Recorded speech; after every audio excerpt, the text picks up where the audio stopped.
యుద్ధంలో సమస్యకు పరిష్కారం చూపించాం. కాంగ్రెస్ నేతలు మాటల మిసైల్స్లా ప్రయోగిస్తున్నారు. సంయమనం పాటించాలని టీవీ9 వేదికగా చెప్పిన మోదీ, వార టైంలోనూ ఎన్నో ప్రాజెక్టులు ప్రారంభించాం. పీఎం సమ్మాన్ నిధులు రైతుల ఖాతాల్లో వేశాం. దేశంలో 2 లక్షల స్టార్టప్లు నడుస్తున్నాయన్న మోదీ. మిత్తల్ స్టీల్ ప్లాంట్కి శంకుస్థాపన. విశాఖ ఉక్కు కంటే పెద్దదన్న చంద్రబాబు. భూములిచ్చిన వారికి సీఎం ధన్యవాదాలు. పెట్టుబడులు చంద్రబాబుతోనే సాధ్యమన్న పవన్. చంద్రబాబు పవన్ జోడీ బావుందన్న కుమారస్వామి. పెట్టుబడులకు అనుకూలంగా మార్చారని ప్రశంసలు. గిగ్ వర్కర్ల బిల్లుకు Telangana cabinet okay. Employee parent welfare బిల్లుకు ఆమోదం. హేట్ స్పీచ్ ప్రొటెక్షన్పై చర్చించిన కేబినెట్. స్పీకర్ను కలిసిన కేటీఆర్ ఎమ్మెల్యేలు. 6 గ్యారంటీలకి చట్టబద్ధత కల్పించాలన్న బీఆర్ఎస్. ప్రైవేట్ బిల్ నోటీసును అందించిన బీఆర్ఎస్ నేతలు. గత బడ్జెట్లో ఇచ్చిన హామీలు ఏమయ్యాయి? 2.5 ఏళ్లైనా గ్యారంటీలు అమలు కావట్లేదు. వేలాది మంది రైతులకు రుణమాఫీ జరగలేదన్న హరీష్. హస్తినలో బీసీల మహాధర్నా. ధర్నాలో పాల్గొన్న 16 మంది ఎంపీలు, 15 రాష్ట్రాల నేతలు. జనగణనలో ఓబీసీ కాలం చేర్చాలని డిమాండ్. బీజేపీ నేతలు బీసీ వ్యతిరేకులు. భవిష్యత్తులో కాంగ్రెస్లో బీసీనే సీఎం అవుతారు. 100 సీట్లతో మరోసారి గెలుస్తామన్న మహేష్ గౌడ్.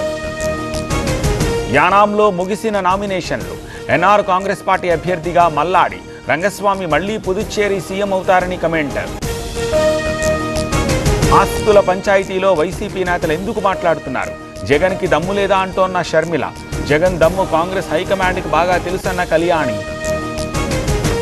అత్తా కోడళ్ల గొడవలోకి ఆదిరెడ్డి అప్పారావు. కుటుంబ తగాదాను రాజకీయం చేశారన్న వాసు. భాషపైనే అబ్జెక్షన్ చెప్పామన్న భరత్.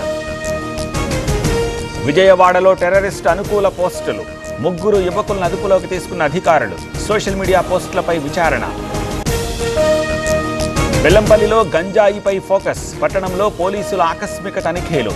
యువత గంజాయికి బానిసలు కావద్దని హితవు.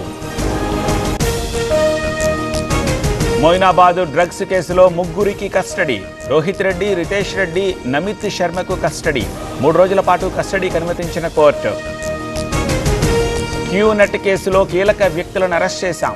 తెలంగాణలో 68, హైదరాబాద్లో 22 కేసులున్నాయి. 3 రాష్ట్రాల్లో 32 మందిని అరెస్ట్ చేశామన్న సజనార్. మధిరలో కాలి బూడిదైన కోల్డ్ స్టోరేజీ. 3 రోజుల నుంచి ఆరని మంటలు. మళ్లీ మంటలు చెలరేగి కుప్పకూలిన బిల్డింగ్.